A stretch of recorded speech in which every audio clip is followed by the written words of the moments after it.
What's up guys, this is Balázs from RacingBrick. Thank you for all the great comments on my Mercedes-Benz Zetros review. I'm glad you enjoyed it. If you did not watch it yet, then I suggest to start with that one, as this video is kind of a follow-up.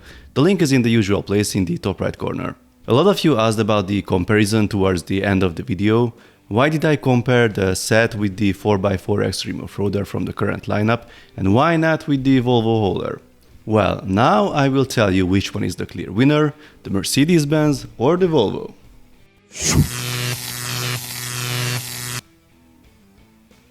Oh, I hope you did not really expect me to tell you that. Sorry folks, that's not how things work here. I will tell you why I decided to choose the Extreme Off-Roader instead of the Volvo for that comparison, and what are my thoughts about the Zetros versus the Volvo question. Oh, by the way, thanks for the comments regarding the functional fake engine. The Volvo really has it. Somehow I forgot it completely. 1 point to Gryffindor. As I already mentioned in my video, I'm not here to judge whether these sets are expensive or not in general. Yes, for most of us, this is a lot of money, and yes, you can buy RC toys for a fraction of the price, that's pretty clear. But now it's about these sets being compared to each other. And this is still my personal opinion only. I'm sharing this with you because you asked. I'm not forcing you to buy any of these, hope this is clear. Now here are the numbers again for all three sets. Price, piece count, electronic components.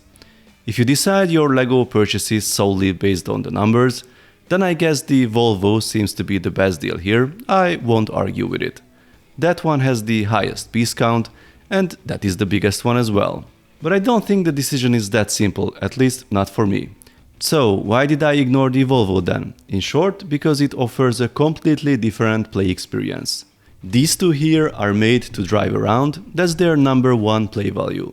By default, the Extreme Off-Roader is reasonably fast and lacks torque, but with a few gear swaps you can make it a decent crawler. It is tall as a skyscraper, that won't change, but it offers a lot of fun. The Zetros plays in the same league. It is meant to be driven around and definitely not on flat surfaces. It is much slower by default, but it is a very capable off-road machine. The Volvo, on the other hand, is a construction machine. Yes, it is fully RC and it drives, but it has 3 speed modes somewhere between painfully slow, moderately slow and still slow. Oh yes, you are right. Let's put it in perspective. It is faster in third gear than the Zetros. Sure, if racing heavy machinery is your thing, you've got a clear winner. But let's take a closer look at the performance. This is a single LEGO brick, but it is an obstacle that the Volvo cannot climb in third gear. Works okay-ish in lower gears and it can even climb a moderate ramp, but what if I try to test it on the Duplo course I created for the Volvo? No way, it is simply not designed for that.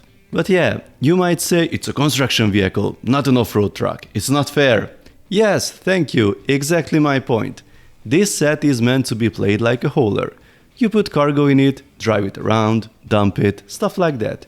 You definitely won't go off-roading with it. And this is the main difference for me, the play experience, and that's why I did not choose this set for the comparison from the current lineup.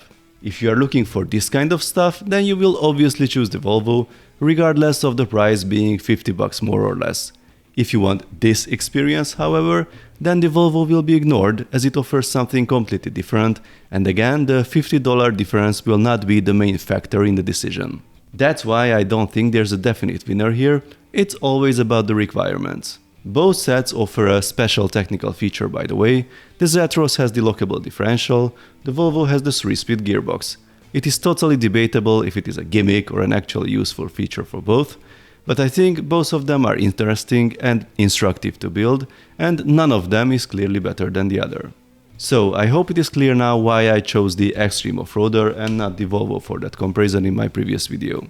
As I mentioned there, you get twice the pieces with this one for $50 more, so for the first sight the Zetros is more tempting.